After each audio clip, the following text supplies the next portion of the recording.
Well, this is exactly how I wanted to start this recording. Christina coughing and flushing the toilet. Yeah.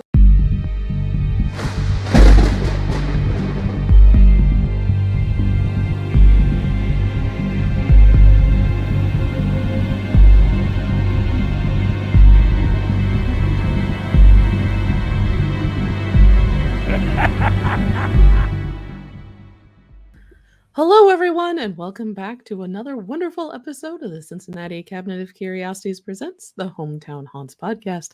I am your host, Kat Loco, and along with me for this fun ride of ghost hunts through the Buckeye State are Christina Wald and Jen Kohler. Hello. It's all about the haunted Anchorage mansion in Marietta, Ohio. It was a ghost hunt we went on just last week, and we're going to talk all about it. And for the fun, for all the kiddos out there, we've got actual audio recordings from our ghost hunt, such as the top of the show with our wonderful toilet.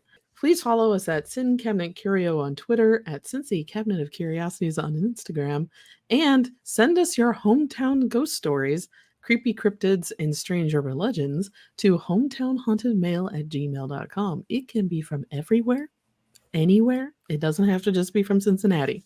We want to hear all of them. We are an official podcast that can be heard whenever, wherever. Let me move this. Wherever you listen to podcasts. And if you want to see us while we're doing the show, like right now, you can watch the video feed on YouTube. You can find us by searching Cincinnati Cabinet of Curiosities. Please rate and review us so other spooky history lovers, just like yourself, will find us. Yay! And also, thank you, Jen, for putting us up on all these wonderful podcasts. So, Christina, I believe you're the one who found the event and shared it with us. And yes, we bought tickets I just immediately. saw it in my Facebook feed. I mean, but we do have a lot of people that suggest places too, which is really exciting. Mm-hmm. And so we're going to start doing more deep dives on history, starting the next month, and more guests and hopefully visit more locations too. Yes, we have a place in Dayton that you suggested a few months ago that we can go to. That's a public park.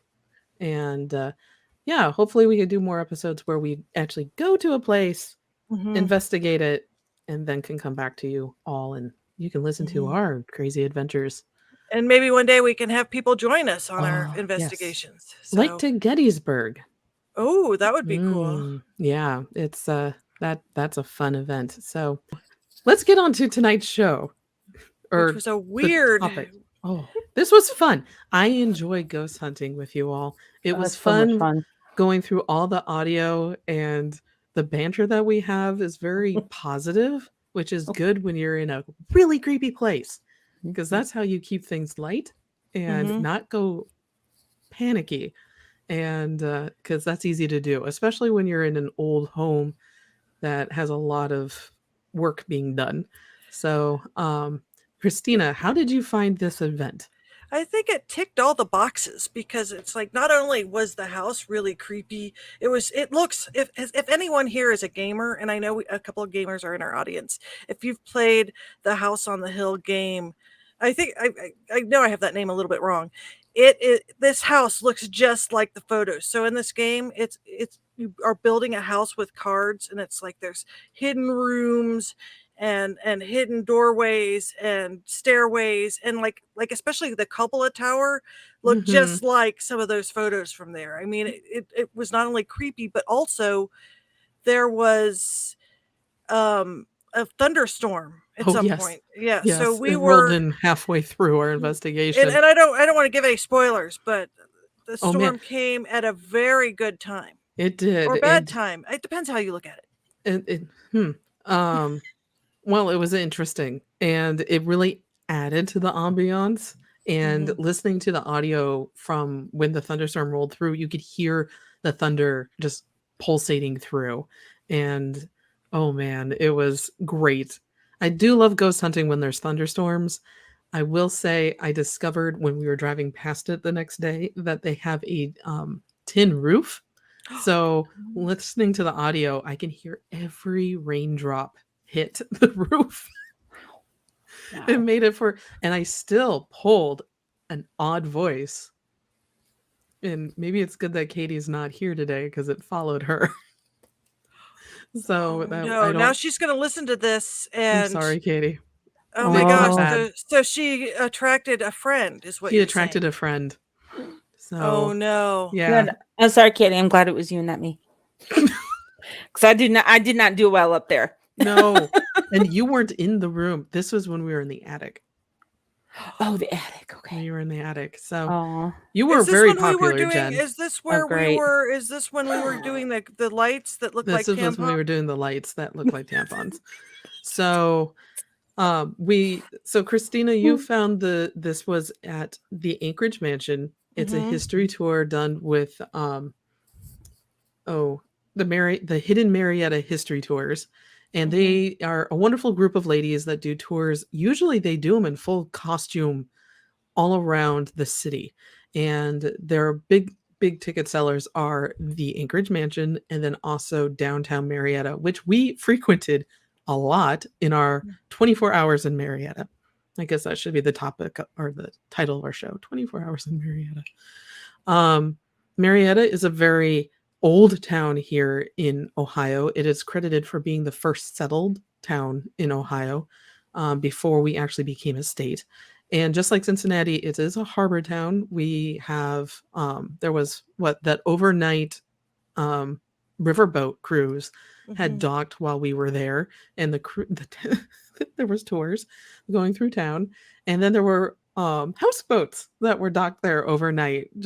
And we were over Labor Day weekend. We were there, so very charming town, good food, and we went to several establishments and other haunted locations there as well. But we will do another episode on those. And unfortunately, we have no audio for those, so we're just going to focus on the Anchorage Mansion.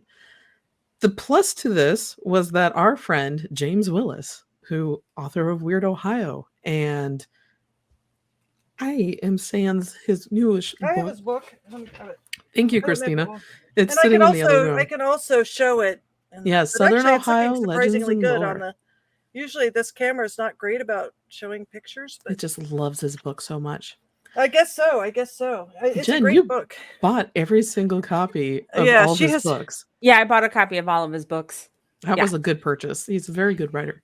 Yeah. And Well, like I said, talking to him, I need to start reading them because I loved talking to him. He speaks the way he writes, mhm, which is hard to do. yeah, it is. Yeah. It is. Yeah. And so he was leading the ghost hunt in the tour that night because he's been there a few times. So we're just like, new place, author we all like, we're going. So Yeah. we hopped in my car and drove 3.5 hours through rain, bad rain, through the foothills of Appalachia. And we arrived in Marietta and just in time to basically eat dinner at a microbrewery and then get over to the mansion. And I guess this is where we'll put in images of the mansion that we took while we were there. So this is a beautiful, very beautiful building, and I will read you some of the history of this building. A lot of it we learned on our tour from our wonderful guides. So Marietta actually at the time was not part of this neighborhood. There were two tiny towns that were looking opposite each other along the banks of the Ohio River. And Douglas Putnam, who is the man who built the house, who had the means to do it, became extremely wealthy. And as James puts it, had a Midas touch with all of his endeavors because any job that he did, business he took over, did well. He had a mind for business. And he made a lot of his fortune through good real estate purchases and the railroad. So this man became wealthy very quickly in the mid 1800s. He actually was married 3 times, which did not get mentioned during the tour. But with his first wife, he had 4 children, and that survived to adulthood. And it was actually his second wife, who is Eliza, that we heard so much about, who wanted to build this wonderful large villa in the foothills around Marietta. And after traveling to New England and seeing these beautiful buildings that were going up there, she wanted something like that in Ohio. And he goes, "Yes, darling, of course." And starting in 1854, they began building on this house. And it's an Italianate villa style mansion, 22 rooms. And it actually, all the stuff to build it was locally sourced. Like the sandstone used to build the villa was from the mountain behind them. So that Route 7 goes right behind their mansion. That little area is where all the sandstone used to build the building came from. But it still took quite a few years. And it was actually finished in 1859. So that, what? Let's see, 54, 59, 5 years. There's math. There's math for you. And at the time, it cost $65,000. In today's money, that's over $2 million to build this place. So, and it's huge. It has the most wonderful entryway with a hand-painted glass that's still there. The ivy that grows up the tower was actually planted by Eliza. And then it has the most wonderful engineering of shutters, interior shutters, that I've ever seen in a true Victorian home. And something that I know I took photos of because I'm an architect geek, and something you should really just go there to see. Now there's an elevator shaft that is in the music room, and that is from its second life as a different type of property. So between 1859 and let's see, 1894, the Putnams lived there.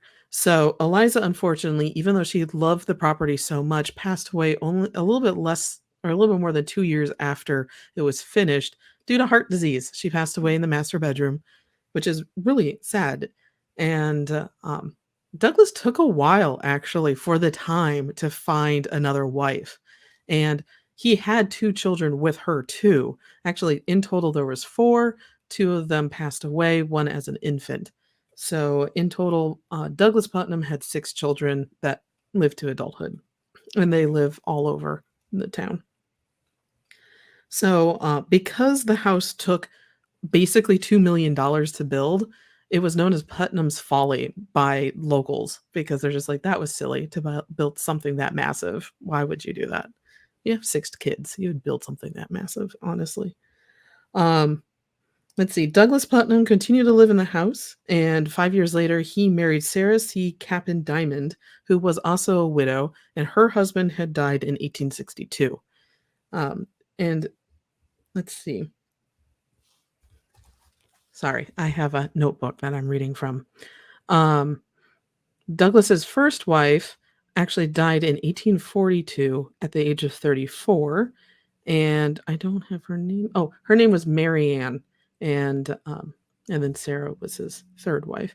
Douglas died December 20th, 1894, and then Sarah sold the home to Harry D. Knox that same year, who operated a local boat building company, which is really common along the Ohio River, which is why the Putnam Villa got renamed to the Anchorage, because it was a place where you could set your anchor. He actually made the drive up into the shape of an anchor. So it would be just a center and then 2 offshoots. So that's where the mansion gets its name, and it's still called the Anchorage to this day. After the Knox family, it changed owners quite a few times. One of them was to the author Dorothy James Roberts and her family. And there was a ghost story also associated with them, but please go visit the Anchorage to learn about it. I'm sorry, there's going to be paper folding in a second. This is a very grassroots podcast tonight. So in 1918, the house and property were purchased by an Oklahoma oil tycoon, Edward E. McTaggart. And really the way that you see the building as it is today is done because of McTaggart. So he really loved the building and lived there for 39 years as a bachelor, from what I can tell. That's a long time. It is a long time, but he loved on this building. He bought expensive furnishings for it, paintings, upkeep, and he just loved on this building so much. And when he died in 1952, his sister, who was Sophia Russell, Mrs. Sophia Russell, took ownership and lived there until her death in 1962, which is why we have Mrs. Russell. She becomes important a little bit later. So most of Edward McTaggart's things were sold at auction in 1963. And that same year, the building became the Christian Anchorage Nursing and Rest Facility. I had the entire thing. It became the Christian Anchorage Nursing Home, basically. And that's when they had the elevator shaft put in. That's when they walled up the grand staircase and put in the fire retardant doors that we had to walk through. And patients started and residents started coming in. And like many nursing homes of the time, they really packed in the patients. They were everywhere, according to our tour guide. In just what was it, the front parlor, they had 10 people living in there, which, although that parlor is very spacious and we have photos of it and video, putting 10 beds in there is quite cramped. And they also noted ghosts floating through from time to time.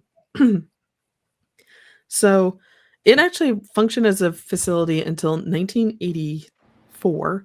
And then it basically became abandoned for the next better part of a decade. In 1996, the Washington County Historical Society purchased the property for $1 from the local hospital chain that had purchased the property after it was a nursing home, but didn't do anything with it. And since then, they have been slowly renovating the building. They added a new roof, which is the metal roof that I was talking about earlier. And now a good portion of the first floor has been renovated. Now the Hidden Marietta tour group also has their main storefront in there, and they actually use 2 rooms of the mansion for their store, which is a wonderful store. If you're into curiosities, please go visit it. You can tell them Kat, Jen, and Christina sent you. Yeah, and basically it is a wonderful place. The tour guides were fantastic. I would definitely go again. So, that was a quick rundown of the history of this building. I'm glad to see it. It's also noted as being part of the Underground Railroad. It and a mansion that was behind it were the Putnams are abolitionists. So it is suspected, and even in front, on the information plate for the Historical Society, it says this was a spot on the Underground Railroad. And I can believe it. So Did they say why it got sold to be made into a nursing home? Was that in someone's will, or was it just there was no next of kin? I think there was no next of kin by the fact that they had an estate sale in 1963 that just sold all of his property. It was most likely either Mrs. Russell's family just didn't want to take care of it, or they didn't know what to do. I'm not exactly sure, but and I don't know who ran the estate sale, because that could have been a private thing or a public estate sale. But it was really common for places that are as large as this building, 22 rooms that are not tiny rooms. The easiest way to use them is, from my experience, nursing homes becoming a small clinic or hospital setting, or attorneys purchase the properties and use them as law firms. Basically because they're so large and they become expensive to be a private residence to continue heating. Like, if I own this house, it would constantly be about 60 degrees in that place, because that's the only way you can heat the entire place at a reasonable level, and that is still pretty chilly. So for most living people. Yes. Yeah. So, and they're still doing renovations. The first floor, the music room, the front parlor, the dining room, the billiard room, the bathroom, the room where the girls have I say the girls, that's really not right. Where Hidden Marietta is located, those 2 rooms have all been done. So almost all the rooms except for the kitchen on the first floor have been renovated, and then they have a second and third floor they need to renovate, and an attic. So the house has all those rooms. The master staircase was closed in for fire code back in 1963. So the beautiful hand-carved master stairwell is almost, I think, completely dismantled, except for one little area that she pointed out while we were walking through. And of course, the place is haunted. So, The best shall, part. yes, the best part. Shall I go through all the I think we resident should. ghosts? Yeah. All right. So the first one, and the one that is most prominent, is Eliza Putnam. And as described, she loved this house so much and was understandably quite upset to depart it so quickly. So she is definitely the mistress of the house. People see her the most frequent on the master staircase that did get closed up, but she's been seen there and throughout the building. Compared to other residents, like she died in what, 1862? Sorry. She's going to be wearing actual high Victorian clothes, not late Victorian or Edwardian when you see her. So that's the huge hoop skirts and the large arms and all that. Not the mutton chop sleeves and all that, and a cinched corseted. So sorry, the fashion history bit of me is getting into this show. So the next one would be Douglas Putnam, her husband. He is seen wearing a top hat and walking around, most prominently in his smoker jacket from the tower, as we learned from the tour. So yet again, a great story for the hidden Marietta ladies to share with you, but he has been seen most frequently staring out the tower windows, and I can totally believe it at all times of day. The next one is Mrs. Sophia Russell, who I said was important. She's a resident ghost on the second floor, and she haunts her old room. And as instructed, you need to ask permission to enter, or she gets a little flustered. And I can say yes. For certainty, she gets a little flustered if you don't ask permission, because I ran into her before they even told me she was there. And then I was like, oh, sorry. And she's just like, okay, don't do that again. So Walter, who we talked to, he is in the billiard room. That seems to be the room that he favors. He may have been a resident that lived in that room when it was the nursing home. And we can get into talking with him a little bit later. There's also patients and staff when it was a nursing home floating about all the time. And really, they're not... All the members that I just mentioned are what would be considered intelligent hauntings, because they will interact with you if you ask questions. The larger patient body and staff body are not necessarily in ghosts that you can talk to directly. They're more like residual hauntings that their impressions are around, and Jen ran into that. Oh yeah. Yeah. And it's not fun, but you once in a while you do get a few patients that are not well known talking, and we did have that happen when we were on the second floor. And yeah, I call them a mash of once intelligent spirits, being that they were just a group very confused. This actually goes to the question that Christina, you posited earlier, which was, when I visit where my mom lives, does it feel similar to this place? And the answer is yes. You have a lot of confused people. Some know they're ghosts. Some do not realize they are ghosts. A lot of them are asking, who are you and where am I? And it's just very, very sad, which is why you have all that anxiety floating through the air, and it's easy to pick up on. You did have a lot of dementia patients. At least I picked up on a lot of dementia patients who were just generally, they didn't know where they were from 1 minute to the next. They didn't know who you were. They didn't know who they were. I am surprised when I was going through my EVP, I did not run into any of those questions, but I definitely got that impression. It was basically, if you opened up yourself and didn't guide yourself well, Jen. I didn't realize I was open. Yeah. So now we know this for next time. I was listening to the audio and you were sitting there going, I keep sensing everything. I keep sensing everything. And I'm like, just think about positive things like the supernatural guys. Garrett and Jensen. Yeah. Did that help? Did she calm down after that? I did, actually. Yeah. That was the most I could do. I was just like, get the anxiety away and focus on something else. And but those ladies would be able to guide you better than I could because that's Or maybe Yeah. even take one of those medium classes that yeah. Monica We took. could do that together. I don't know if I'm ready for that. We should do it anyway. You're Okay. never going to be ready, and I don't want you to be anxious again Okay. because that was like tier 1 oppression, spirit oppression, Yeah, and that's not good. That's not a good thing. I mean, it sounded like that Monica and Cindy had a lot of fun in their class, and Yeah. so it definitely would be worth going to. Yeah. Or what's that place in Indiana we've been waiting to go to? The camp.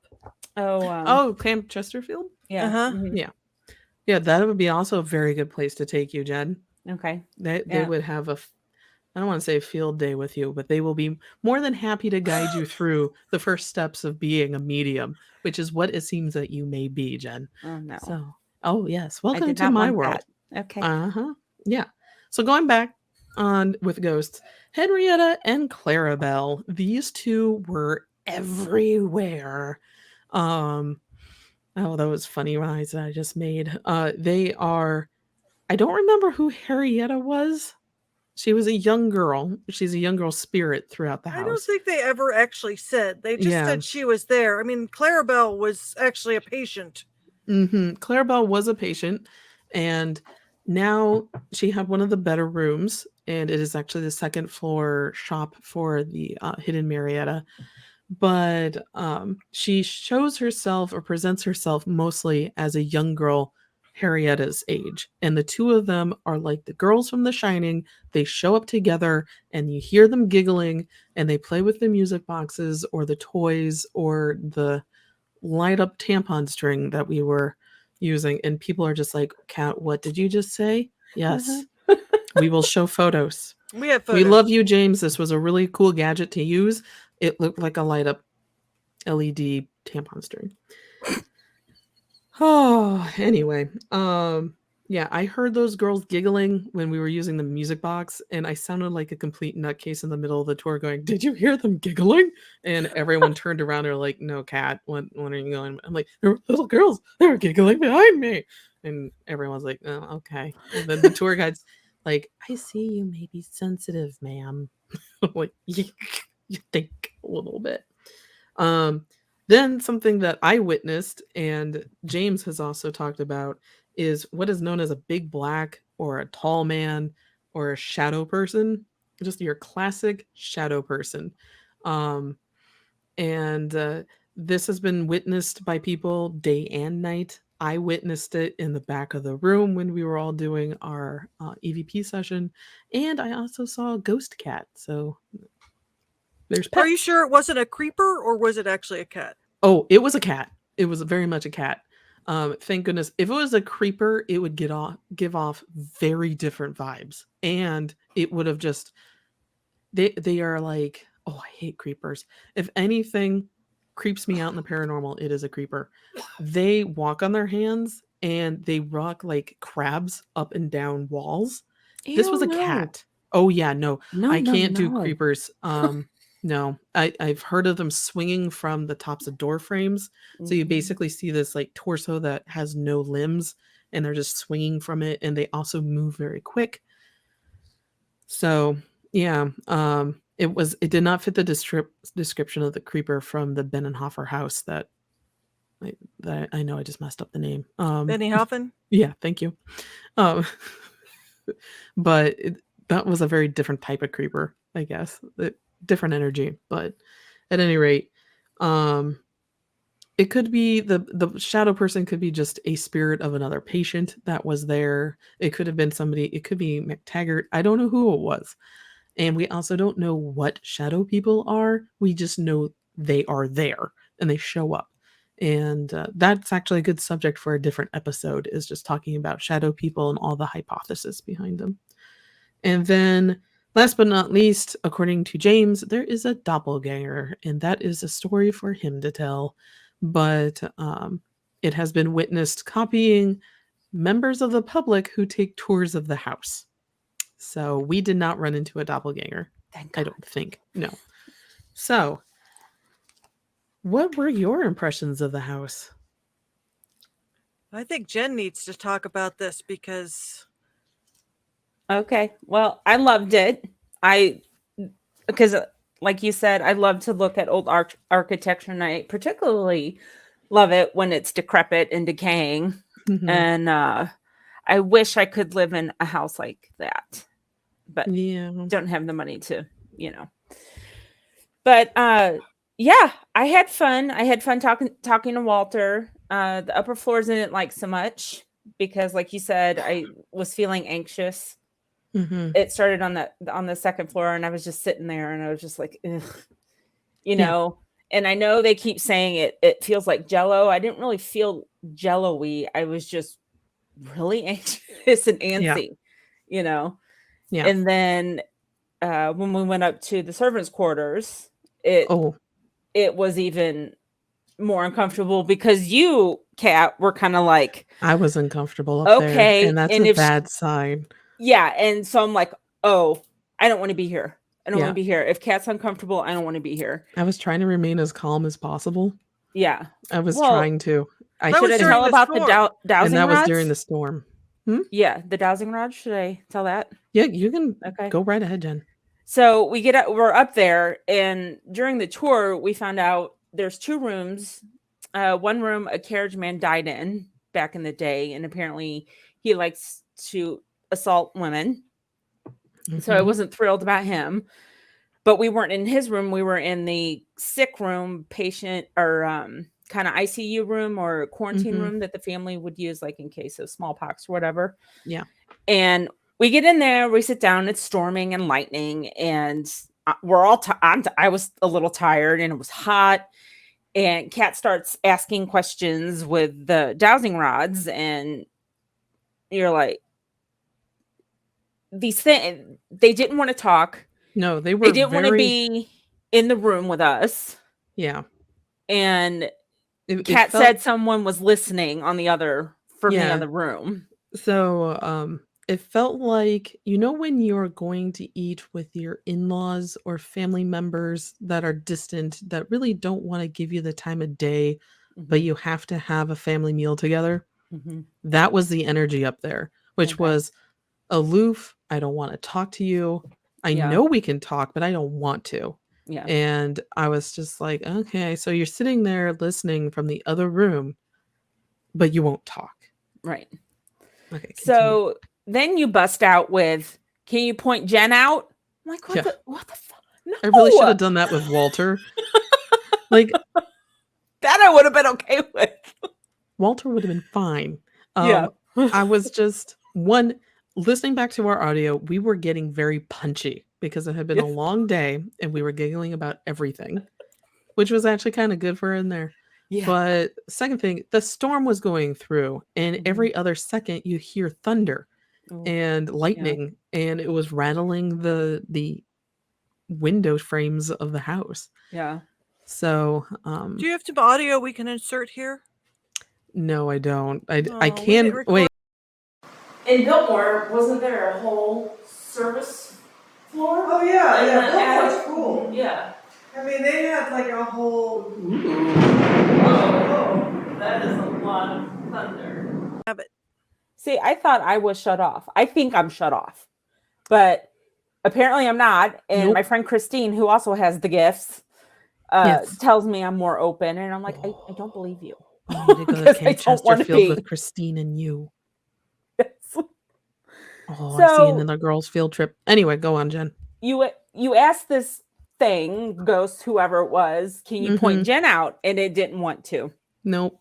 So I'm like, okay, I'm Jen. Can you point us out? Can you point me out? And it still kind of didn't do anything. And then Kat asked again, and that mofo dowsing rod swung right at me. Yeah. And I'm like, I don't like that. I don't No. like that. It's a fun parlor trick. I just really need to know when to ask it. And It's okay, like, it's really not okay. a parlor trick because I wasn't controlling those things. Yeah. So I was like, hi. who we were talking to, according to our I don't want to call it a seance, but our session Mm, was a former she wasn't a nurse. She was a staff member of like the Putnam household back in the day. and she was the one controlling the rods. So she wasn't scary to be around. She wasn't going to, no one followed us home. We were fine. Yeah. It just made me uncomfortable. Yeah, no, that was She just made poorly me one of timed those- question on my part. Sorry about that. Okay. She just may be one of those Nurse Ratchet types. Oh God, She wasn't particularly, she was around my age, so you're looking in your mid-30s. And I don't know for sure if that room was a quarantine room, but the impression I got from her was that it was the quarantine room during their time in the house. It was later the ICU room when it was a nursing home. But every mansion of that time would have had a quarantine room. Even old hotels did. Like the Rhodes Hotel that's in Savannah, Indiana, has a quarantine room where somebody died, and it is very haunted. Oof. So the people, the spirits that are in that area, no one in this building is going to haunt your socks off. It's not like blood is going to come from the walls, creepers are going to swing down from the ceiling, and you're going to come back with a white streak of hair through your scalp type of thing. Everyone is very welcoming. Eliza, I think this has to do with Eliza being the dominant ghost there. And they're used to ghost hunters. They're used to investigators. You don't have to sit there and explain what a dowsing rod is. They all know what it is. They all know what REM pods are. They all know what EMF is. And they're chatty, which brings me to the EVPs that I recorded. So, let me just get them. So we were 9 minutes into our investigation before they started chatting on my recorder. 9 minutes, which is a record. Usually they're really standoffish, the dead, and they're just like, we're not going to talk. No. This one, the nursing home residents let us know that they were around. And by the way, in the 3 hours we recorded, I got 6 recordings that are anomalous. Oh, wow. And when I say anomalous, I am not an EVP expert. EVP stands for electronic voice phenomena. And for those of you who have never gone on a ghost hunt before, what we do is us little ghost hunters will walk around with digital voice recorders. And if you're doing an investigation, you will hardwire a mic like the one I'm using to a computer and record directly from that, which is what Ghosts of Ohio does, James's team. I really love that. And occasionally, if things line up right, you get anomalous audio that doesn't match up with anybody from your group. And with my audio settings, I am super duper picky. I don't like stuff. I use noise reduction when I'm recording, like what we were recording here. There's noise reduction. And because I've heard EVPs before that people have presented to me, and it's just snow. It's just audio snow. And I'm like, congratulations, you recorded air. It's just, and they'll be like, it said Elvis was here. And I'm like, seriously, did it though? So I'm very picky. So these are all anomalies that I picked out from our audio because it did not match any of our voice patterns. Sometimes it was over us talking, and it definitely wasn't other people in the building. There were other people, there were other tour members in the building, but trust me, when you heard them, you heard them. And with my audio, they have distinct waves, and these anomalies did not fit with them. It did not fit with us. So I will send this over to Messenger for you all to listen to. Let me know when you've listened to it. I probably will tell from the looks on your faces.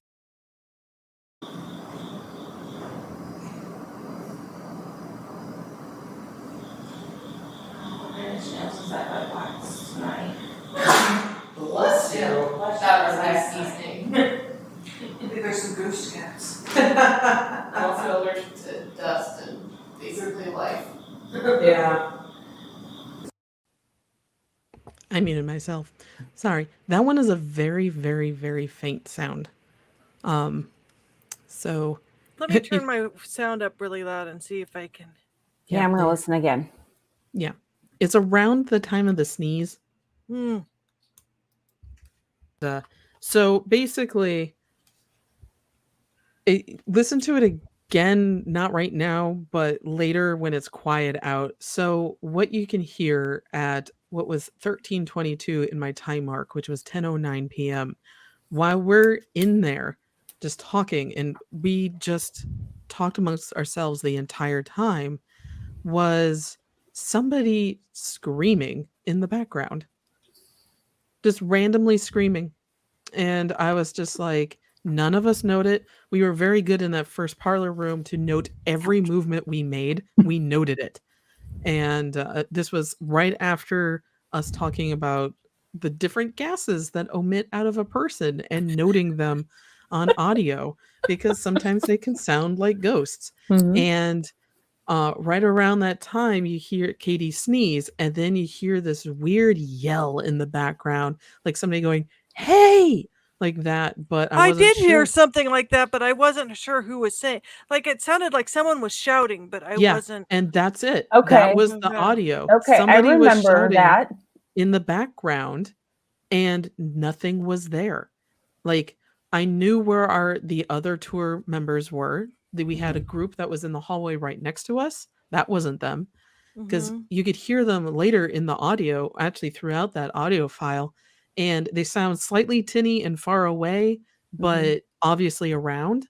And then there was maybe a group in the back music parlor, and that was it. That was who was on the first floor. And then later, the group from the parlor moved to the dining room. Mhm. But at the time, no one said a thing, and everyone else on our group in the tour together, there were 16 people, I think, total, had ghost hunting experience. And ghost hunting 101 is, if you say something like that, you note it. And Yeah. none of us said a thing. And that's Mhm. how a lot of these were. I'm hoping that these are louder for you. I have done absolutely no tuning to the audio. This is how it was recorded. I did not make it louder. I did not make it softer, speed it up, slow it down, or anything. It's Okay. just because I don't know addition. I literally know how to highlight something, copy it, and put it into a new file, and that is me. So the next one is from Walter's room, and this one's odd. Yet again, I don't want to tell you what to listen to is the thing. I'm trying not to prep you, because I lose my controls when I do that. Right. But okay, you will hear this one, and it's in response to a question. Okay, and go. You had more than one kid. Is your oldest still alive? No. Is your middle still alive? No. Is your youngest still alive? Yes. I think I heard it. So, without me saying, Christina, are you done? Let me listen to it one more time. Sorry. Okay.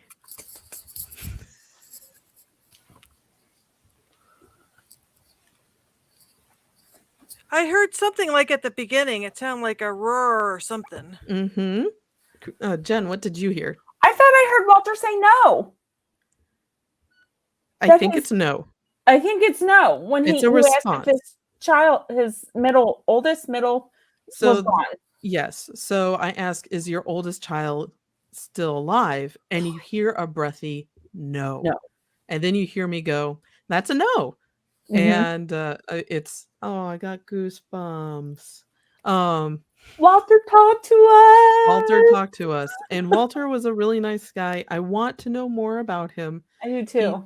He informed us that he served in the USS Navy during Korea, and that's as much as we got, besides that his oldest child was not alive anymore. Neither was his middle child, but his youngest was still alive. And I actually did a doodle of him I saw to show that. you. Yeah. We'll have to put it. We'll have to. Yeah, Put I'll give you. I actually drew another one of the shadow person I saw too. Um, and yeah, he was an elderly man, big glasses, hunched over, and he was like roughly my height, just hunched over. So, but very chatty and nice. I liked talking to him. Yeah. Very calm. Mm-hmm. So that was our second location. Our third location was an hour long. It took me 2 days to review all this audio from this one file. And this was with Jim or James in the second floor hallway. And this is where Jen was feeling anxious, an anxious soup. And let me cue that one up for you. It's we're talking about apple butter, which is why the title of this audio file is called Apple Butter. The local safety chiefs were like, man, you can't be bottling this stuff. So I think they still give demonstrations, but you can't buy it. Was it a like a breath? Exactly. I hear a breath. Yeah. That was Okay. a breath. It was none of us. No. And the recorder, for me, it was sitting on the ground in front of me. It wasn't, I wasn't holding it. So I sound louder naturally because I was in front of it, but it was also pointed towards Jim and you guys. Okay. So it was just a breath. And like I said, I attribute these all to the nursing home residents, and they're just around. Yeah. So the next Were they one, aware of us though? oh, they were very aware of us. Okay. It's just once in a while somebody would have something to say and they would just try to say it, and you get these breaths.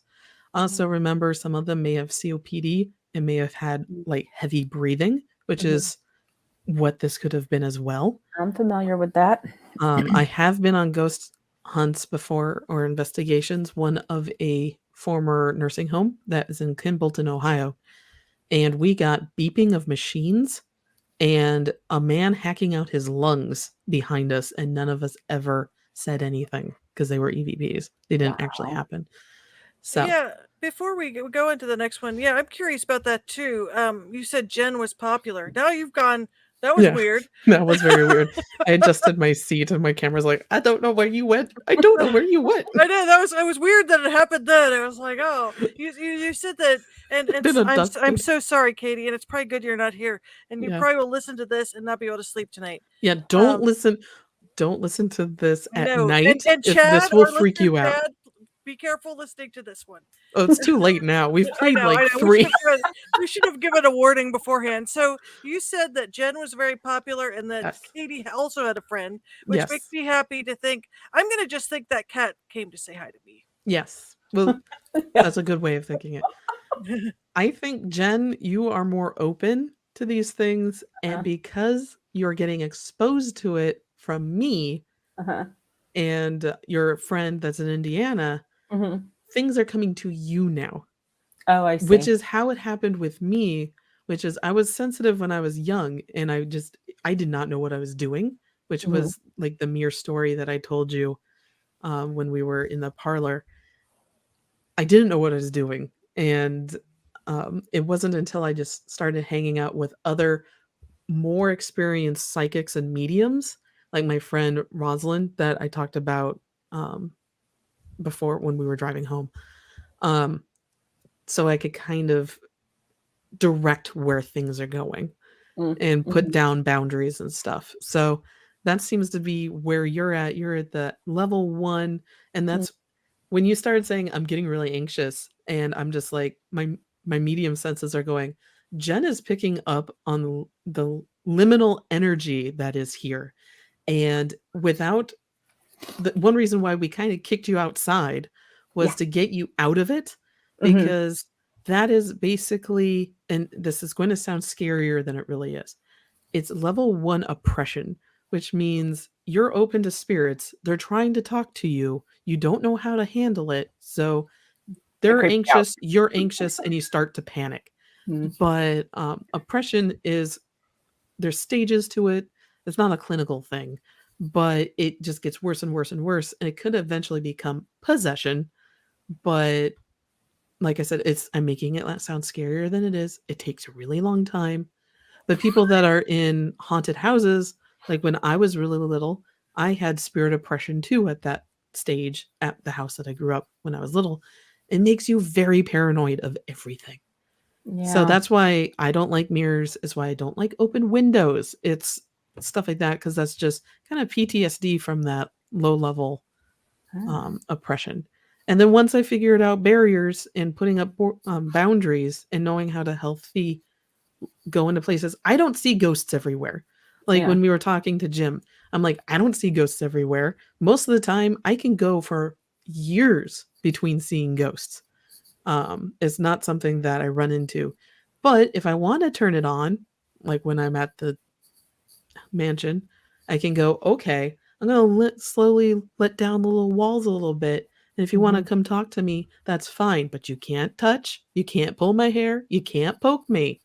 And knowing how to say, stand up for yourself and have that confidence is how you don't get hitchhikers home. And that's all the more reason to take a class like what Kat was suggesting. Yeah. That's the first time I've ever felt that. Yeah. And I've never felt that outside of something. Yeah. Like ghost hunting. Yeah, and that's why I was trying to talk you down when you countered it the first time. And that's why we sent you outside the second time. Yeah. Changing the subject helps. Yeah. And I think it was still on edge when we went up to the servants' quarters. And it just compounded. And the thunderstorm did not help. I need to go outside. Yeah. And then I stayed out there for the rest of the night. Yeah. Quite literally, the best thing to do is go hug a tree because they're grounding. Oh. But they were all wet. And I don't want to send you to hug a tree in the middle of a thunderstorm. That was a bad. James talked me down. James was good. James and Melissa. Yeah. They were both very good. Yeah. Yes. Were very helpful. And Kristen too, the other tour guide, she was just like, okay, we're just gonna usher you out here. Yes. You're okay. They were all wonderful. And that's why, like, sincerely going and talking, maybe going to Camp Chesterfield and seeing what can they do would be good. Yeah. All right. So this is the Erie EVP that I've already sent to you because I was so jazzed we caught it. Yeah. Yes, James, we caught it. I am going to. Do you want to listen to it again? Yeah, put it up again. Yeah. All right. This Did one's you called. Send it to James? Has he heard? Did you I hear have back? not sent it to him yet. The first head librarian was murdered in the library. Okay, oh my! I just heard a laugh. I heard a laugh too. Yeah, so did I. Was it downstairs? I don't know. Didn't sound like it. It went hoo hoo hoo hoo. Yeah. Really? Mm-hmm. Yeah. Right in the recording, right? It was like right over here. Yeah, I kind of. Yeah, that one I can hear. And Jen's muted. Yeah, I mute myself too. Oh my god. It was right next to me. Yeah. Oh my god. Oh, the recording for all of you in audio land. The recording does not do justice to what we heard. I think, Christina, did you hear it? I did not hear it. You and Jim were the only two that did not hear it. Myself, who was sitting beyond Jim down the hall, heard it. Jim did not. Katie heard it. Jen, you heard it because it came out between you and Katie. No, you and Christina? No, me and James, I thought. But it could have been because we were kind of, Katie was across from James and I, so we were kind of in a triangle. Right. Yeah. So yeah, it could have been in the middle of that. Totally. Yeah. So you heard it, and Christina, you did not. So it's interesting that the people on either side of you, Jen, did not hear it, but the person across the room and all the way at the other end of the hallway, being Katie and myself, heard it. And it wasn't just like a hoo hoo hoo hoo as you heard on the audio. It was a hoo hoo hoo hoo in the middle of the room. Yeah. And that's why all of us started going, did you just hear that? It was right by my left knee. Interesting. Right there. Yeah, that's yeah. And that would have been to my extreme right past Jim. Yeah. And was this the first time you've ever heard disembodied audio? Yes. Yeah. So this one was right out for everyone to hear. Mm-hmm. And it wasn't like the giggling that I heard from Marietta and Clarabelle. Yeah. It was, I had backup that heard me. And we all just started going, did you hear that? And in the audio, I cut it off, but we go on for 2 minutes Yeah. explaining how we heard it, how it sounded. And Jim's just like, uh-huh, okay. Like, he believes us, but at the same time, he's just like, I hope there's audio to back this up. And there is. So, Oh, how fun. yeah. And okay. This is from the same time we were sitting, and this may be a little bit quieter, but it happened 5 minutes after Lady Laugh. And none of us noticed this one. Yeah, I was the only one that did. Oh, so you actually heard this? I before heard the this one recording. just as clear as Lady Laugh, but and it was to my left, so it would have been near those display cases at the end of the hallway. But it was just, wow. And then Wendy was in the group. She's like, that was just too creepy. I don't want to ever do that again. And we went back again. Sorry, did anyone else hear a hum? Was the hum in the middle? I heard a. Yeah, it was right after Jim took a breath to stop, and you hear a hum. Like Yeah, I heard that. And it was way louder in person, but the audio got, he talks about it and then like that. And But he didn't hear that one either. he didn't hear that one either. It's not any of us. It was just a weird hum. So, and this is a final one. Jen, did you hear it? No, I didn't hear it. I'll have to go back and listen and again. We'll make all of these available somewhere. Well, they'll be on the recording. We will have them. They'll be on the recording, but Yeah. also I'll put the MP3s probably on our website, Cincy Curiosities. Or in our group. Let's put it in the Facebook group. Okay. So that people can go access them Yeah. and listen to them in your own place. And yeah. So this is their final EVP of the night. And this, Jen, you weren't with us at this time. This is in the attic. Okay. And in the attic, we got that wonderful interaction with the girls where they showed us our favorite colors with the EMF detectors that were all strung together like a tampon train.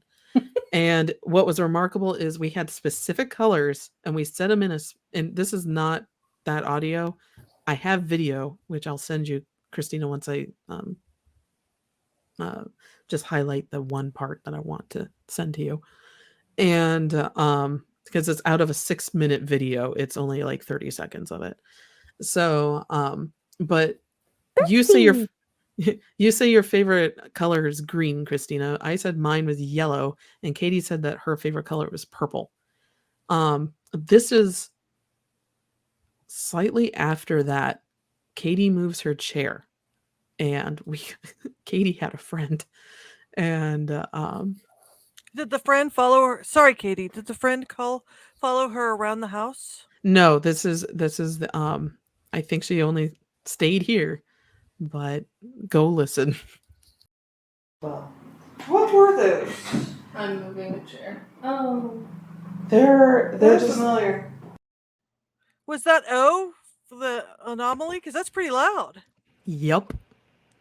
That Whoa. wasn't any of us. Wow. That's pretty loud. That's loud crazy. as well. Yeah. It's that that that's not any of us. Because you can hear Katie, she has a lilt to her voice. And she had just finished saying, I'm moving the chair. And then right next to the audio recorder, which was on the ground, in front of me again, it went, oh, like that. And I'm sitting here. So what I'm doing when I'm listening is I'm listening, but I'm also doodling at the same time. It's just how I keep myself actively listening. Every single one of these audio bits, all 6 of them that I've presented, caught my attention while I was just doodling. And the 01 made me stop dead. Like, I wasn't expecting it. Like I was like, I remember when we were in the attic, I was like, I don't think anybody's really here. But then listening, and it's a short audio clip. The entire time we were up there was 15 minutes max, Yeah. and I got that within 3 minutes, Wow. and I was surprised. So somebody was reacting to Katie. Yeah. Yeah. Oh. I didn't see the light video either. Oh. I can't wait to Oh, see yeah, that. we'll add that in. Yeah. You know, it's interesting because you were talking about like when people first start seeing stuff, and I spoke on Saturday to a couple friends that I'm collaborating with on a comic, and they both had seen shadow people as children, and they did, and I asked them to elaborate, and it disturbed them both enough, and one of them is our listener, a regular listener, that they didn't really want to elaborate. Oh, I'm sorry that happened. Poor And thing. I wondered if it was kind of like what you said, were you afraid of open windows, or like, you know, one It of them could said be. they'd grown up in a house that was fairly active as a child, and Yeah, you get some kind of PTSD from that. It's you feel like if this sounds like you having anxiety in certain parts of the house that are unexplainable, or feeling like you're being watched for no reason, cold spots, those are low level hauntings, and feeling like you're being watched and anxiety like what Jen described, that's very, very, very low oppression, meaning you're picking up on the vibes they're sending out, but you Yeah. don't know how to filter. And I'm not saying anything is bad. Don't panic. Panicking is bad. Go find a towel, scent it with lavender or something, smell that. um it's if that's happening, just exit your house. Also, for science, get your house was it a carbon monoxide detector. Do that. And also check where your electrical is, because you could have a EMF field that actually is kind of going haywire. Mm. So those things have also been explained from like EMF that isn't coded correctly, isn't shielded correctly. You'll also feel like that. So common places for that to be is your laundry room, especially a basement laundry room, Mhm. and stairwells. Mhm. So that tends to be where you have unshielded electrical, and it this could be outside your house as well and feeding into it. So this house, and your house probably does too, has some pretty old electrical with cloth on it. yes, if you have cable Romex, that could be it. So, like knowing where your cable Romex is in the house. Now this house, this mansion, I do not know. We weren't allowed into the basement because it's basically just filled with air ducts now. And I can't speak for the level. Sorry, I'm tapping my microphone. That's not a ghost. Or is it? Of my fingers. And yeah, I can't speak for if they are shielded or not, but given that the entire house has been under not rehabilitation, but renovation, there we go. Oh, me and words. I would hope that their electrical's up to code so it would not be bleeding EMF into the rooms. Plus, we had REM pods and EMF detectors, and they were average. The entire time we were ghost hunting, we had a REM pod, which is an EMF, a highly sensitive EMF detector, put in front of us in the middle of the rooms, and it never went off. So if there was actual natural EMF being leaked into the rooms, to cause anxiety or anything in Jen's case, and in my case, up in the old servants' quarters, the thing would have gone off. So, all right. Those things Spiritual Realm Paranormal had from the video game, what are those things? I thought that was cool. I wish we'd had that in Walter's room. The video game? Yeah, where it's the connects thing, or Oh, yeah. Yeah, the connects the the Microsoft One, yeah, the Xbox One. There we go. Yeah, that would have been helpful. That would have been very helpful in a lot. I would have loved to see that on the second floor hallway too. We I would have wonder how probably hard it gotten is to multiple people. I wonder But- how hard it is to get one of those for future ghost hunts. Well, it may be a ghost hunt that we need to suggest to Paranormal Realm and see if we can tag along. Yeah. So, or Spiritual Realm. Spiritual realm, paranormal. Yeah. But yeah, so it was a really good ghost hunt. I'd definitely go back, and wonderful Melissa and Kristen were really good tour guides. And did you mention about her mom working there? Yes, Kristen has stories about her mother working there, and that helped inform a lot of like my suspicions with the people. But yeah, I very much go there, support the Washington County Historical Society, and Marietta was just lovely. So, Oh yeah, it was so cute. and we have more stories. This is just part one. Yeah, this is Yeah. part one, and if you have questions about it too, I mean, Yes, please email them to us at hometownhauntedmail@gmail.com, especially if you have comments about the EVPs we caught. And then we can also discuss any of your questions in our next episode about Marietta.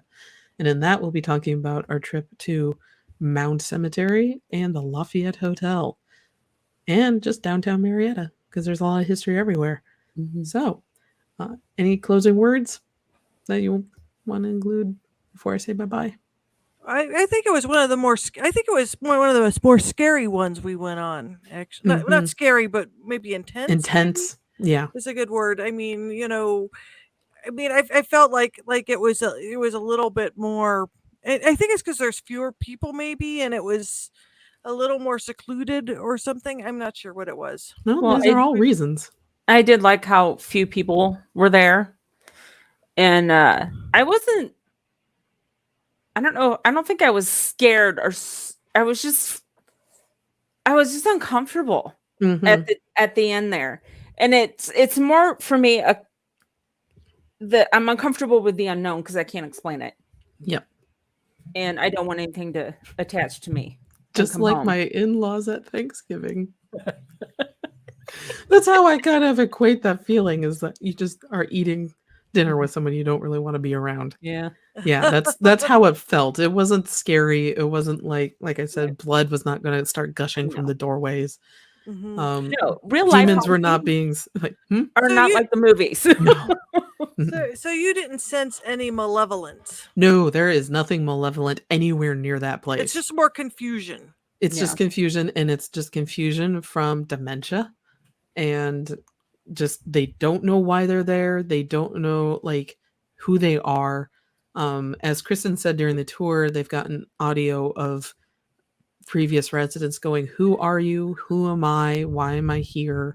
Very sad questions. Yeah. And very common questions from those with dementia or Alzheimer's. They will come up to you, and I can speak from personal experience, and ask, "Who are you? Like, do you know me?" Is another question that I expected to hear. Do you know me? And you have to sit there and go, "Yes, I know you. You are Clarabelle, and you live in this room." And a lot of guiding. So just a lot of confusion from the ghosts there. Nothing malevolent. Satan is not coming from the basement. No one has summoned him. Or them, really. It's the most is you may get to a guy that doesn't know boundaries with women. Mm-hmm. Yeah. And then you can just say sawed off man, because he is dead and won't do anything to you other than annoy you. And then you just go downstairs to Hidden Ohio, and they have so many pendulums, amulets, protective charms down there. Nothing is in that room. That place is clean. Nothing was going near that room. Like, I really should draw an illustration of just like the little aura. Like, you have old people with their walkers, and they're just kind of hanging out there, and just like can't go in because there's so much stuff in there that it's kind of made this mystical barrier that. So this is when I'm jealous that I can't draw like the two of you, because you can draw what you see that no one else can. Mm-hmm. And I would love to see that. If you have the time to sketch something out, that would be I awesome. did sketch. So I'm leaning across. I will put this in our messages, but I did sketch. This is the tall man or this shadow person. I'm not done with it yet. He looks kind of gregarious right now. He looks kind of He happy. was fine. He was just waving at us. Yeah. but he was 10 feet tall. Do And it you was a- think it could have been Putnam with his top hat on? It didn't have a top hat on. Okay. Okay. It was just a shadow person who was about Okay. 10 feet tall.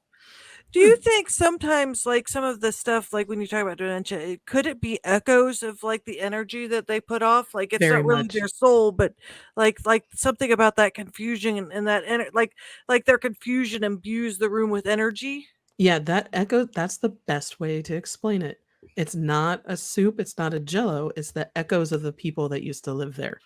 Yeah. And to very quickly go back to the Shadow Man question, one of the best explanations I've ever heard for shadow people is that it's not quite the actual ghost of the person there. It's the echoes of all of the things like regrets and confusion left behind that you're interacting with. So it may act like the person that it was once, but it's not going to 100% So it's because like it's a basically tulpa. an echo. No, tulpas are something quite a little bit different, but these because tulpas can be created from your mind. Like the people think Slender Man was created into an entity because people wished him into But existence. that almost has like a tangent. They feel like they're in the same family the way you've described them. Well, an echo would be something that was left behind not on purpose. But the So manifest sounds similar. manifesting is, well, they purposely manifested it though. Okay. There was intent behind creating a Slender Man, even Okay, though that's a tulpa is when it's sort of intent. inadvertently created, or if Yeah. it's like a bunch of people, like when you look at, probably a good a thing of what you're describing is it kind of like Ghostbusters 2 with the pink stuff running Yeah. under the city. Is that like analogous where it's like everybody has the same like sort of feelings and they're imbuing Mhm. those feelings into like a big giant.